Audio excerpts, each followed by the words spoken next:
Good Thursday morning, Patriots, and welcome back to O'Connor's Right Stand. I'm your host, John O'Connor, software programmer by day, conservative truth seeker by night. Yesterday was a textbook case of Democrat desperation, and I mean desperation. House Democrats decided to resurrect Jeffrey Epstein's corpse, figuratively speaking, and wave around 3 cherry-picked emails trying to smear President Trump. Now, I know what you're thinking. John, didn't we already do this dance? Didn't the Epstein thing get investigated to death? Yes. Well, yes, it did. But see, Democrats are in panic mode right now. And when they panic, they pull out the old playbook. The Russia hoax didn't work. Try Epstein again. Maybe this time it'll stick. Spoiler alert, it won't. And I'm going to tell you exactly why. But here's what makes this really interesting. The timing. Because 6 days ago, John Brennan, remember that name, got hit with federal grand jury subpoenas. The walls are closing in on the architects of the Russian collusion hoax. And suddenly, magically, Democrats decide it's time to leak some Epstein emails. Come on, they're not even trying to hide it anymore.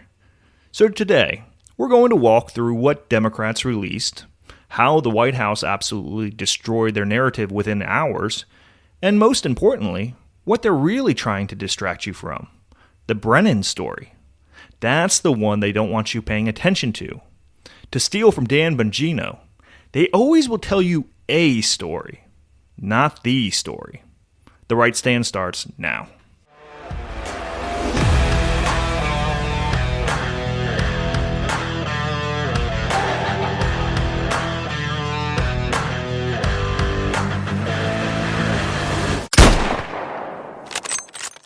All right, so yesterday morning, House Democrats on the Oversight Committee released 3 emails. Not hundreds, not thousands. 3 emails carefully selected from 23,000 documents they got from Epstein's estate. Think about that ratio for a second. They had access to 23,000 documents, and they picked exactly 3 to leak to CNN and MSNBC. That's not transparency. That's a hit job. Here's what the emails actually say. And I'm going to break this down because Democrats are counting on you not understanding what you're reading. First email is from 2011. Epstein is writing to Ghislaine Maxwell, who's currently serving 20 years in prison for sex trafficking. Epstein writes, "I want you to realize that the dog that hasn't barked is Trump." Now, that phrase, dog that hasn't barked, comes from Sherlock Holmes. It means the absence of something you'd expect to see. Epstein is basically saying, hey Ghislaine, isn't it interesting that Trump's name hasn't come up in all the media coverage about me, even though he spent time at my house with this victim? Then Epstein claims that a victim, whose name Democrats very carefully redacted, spent hours at my house with him.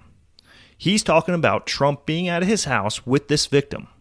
And Epstein finishes with, he has never once been mentioned, meaning Trump hasn't been named in the media coverage. So Epstein is essentially bragging that Trump knew this victim, spent time around her, but somehow Trump's name has stayed out of the scandal. Second email is from January 2019, sent to author Michael Wolff. In this one, Epstein writes, of course he knew about the girls, as he asked Ghislaine to stop. This is Epstein's version of why Trump kicked him out of Mar-a-Lago, claiming Trump knew about the girls and asked Maxwell to stop recruiting them. The third email is from December 2015, in which Michael Wolff warns Epstein that CNN might ask Trump about their relationship during a Republican primary debate.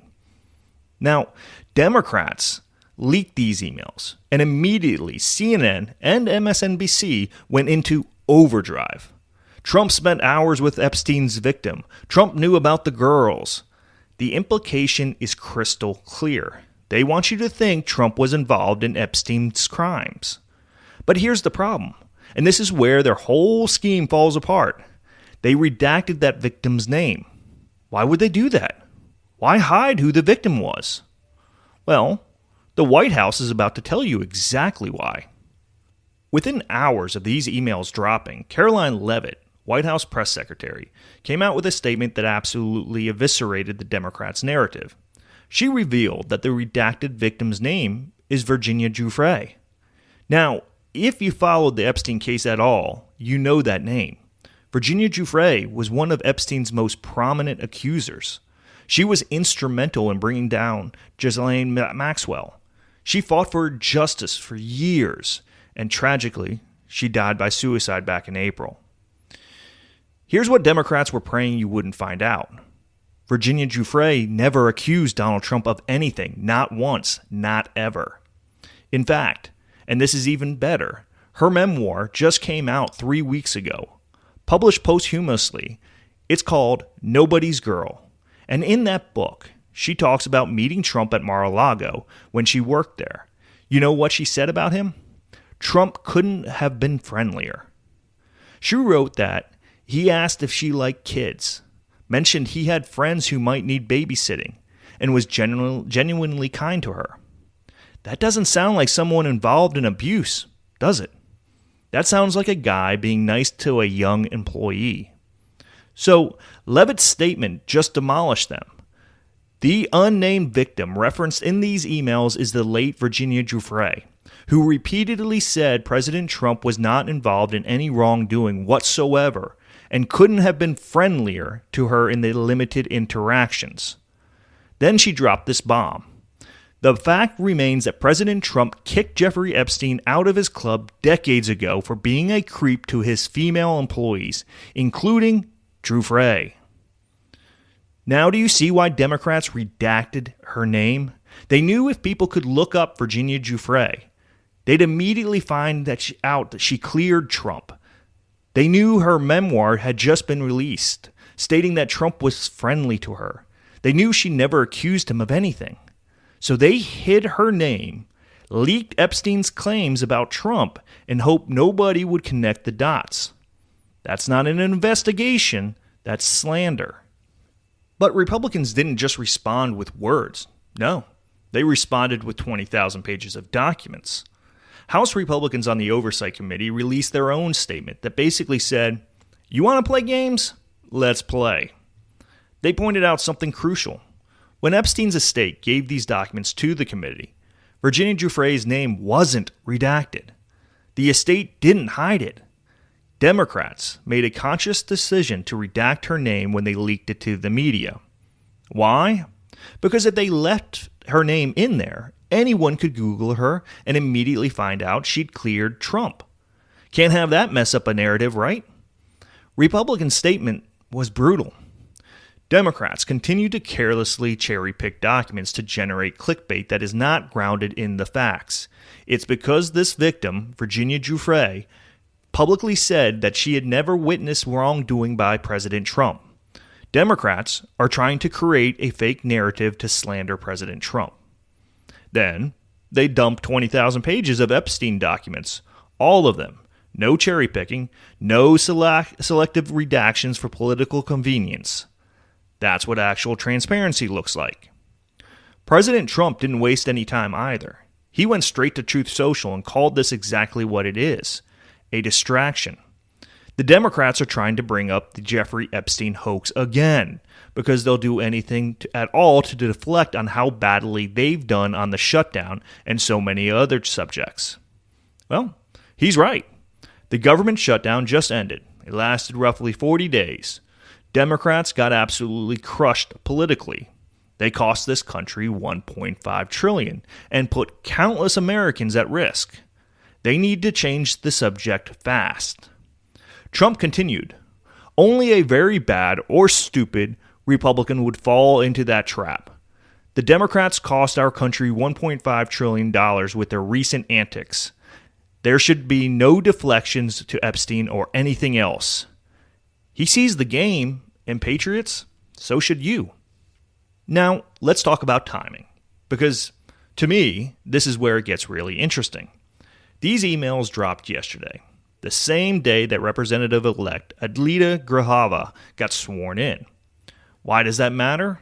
because their swearing in gave Democrats the 218th signature they needed on a discharge petition to force a vote on releasing all the Epstein files from the DOJ. Democrats have been pushing for this vote for months, so they finally get the votes. And what do? Release 3 cherry-picked emails the same morning. If you actually wanted transparency, wouldn't you wait for the full release? Or wouldn't you release everything you already have instead of 3 emails out of 23,000? No. This was about shaping the narrative before the full truth comes out. This was about getting CNN and MSNBC to run with Trump and Epstein headlines before Americans see the complete picture. Multiple Democrat sources admit to reporters that the timing of Grijalva's swearing in was partially why they released these emails yesterday morning. They are not even hiding it anymore. Now we get to what Democrats are really trying to distract you from. And this is the big one. Last Thursday, 6 days ago, a federal grand jury issued subpoenas to John Brennan, Peter Strzok, and Lisa Page. If those names sound familiar, they should. These are the people who pushed the Russian collusion hoax. These are the people who used the Steele dossier to spy on Trump's campaign. These are the people who tried to destroy Trump's presidency with fabricated evidence. And now, they're facing a grand jury. 3 weeks ago, Jim Jordan, House Judiciary Chairman, referred John Brennan to the Department of Justice for criminal prosecution. The charge? Lying to Congress under oath. Here's what Brennan said when he testified in May 2023. The CIA was not involved at all with the Steele dossier. He claimed the CIA was very much opposed to including it in the intelligence community assessment. That was a lie, and we now have declassified documents that prove it. The evidence shows a CIA officer drafted the dossier summary. Brennan himself decided to include it in the assessment, and Brennan overruled senior CIA officers who objected to using it.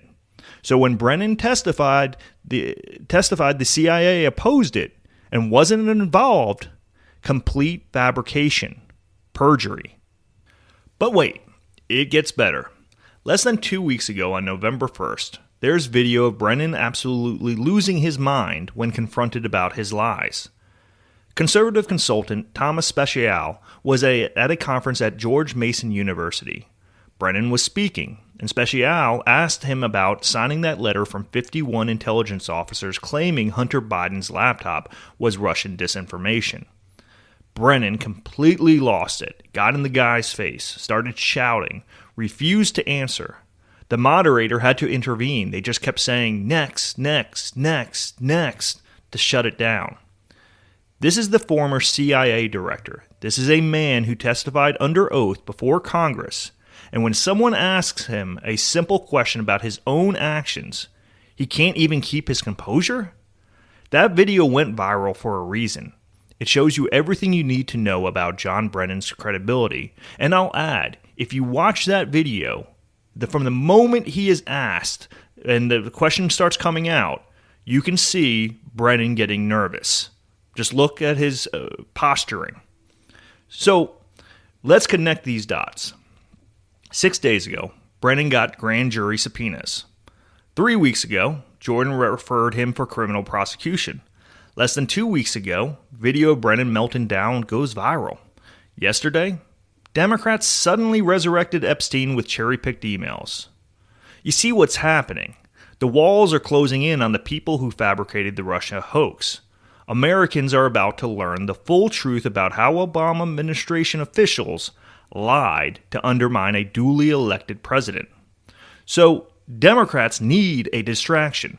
They need something, anything, to get Trump's name in a negative headline. And what do they reach for?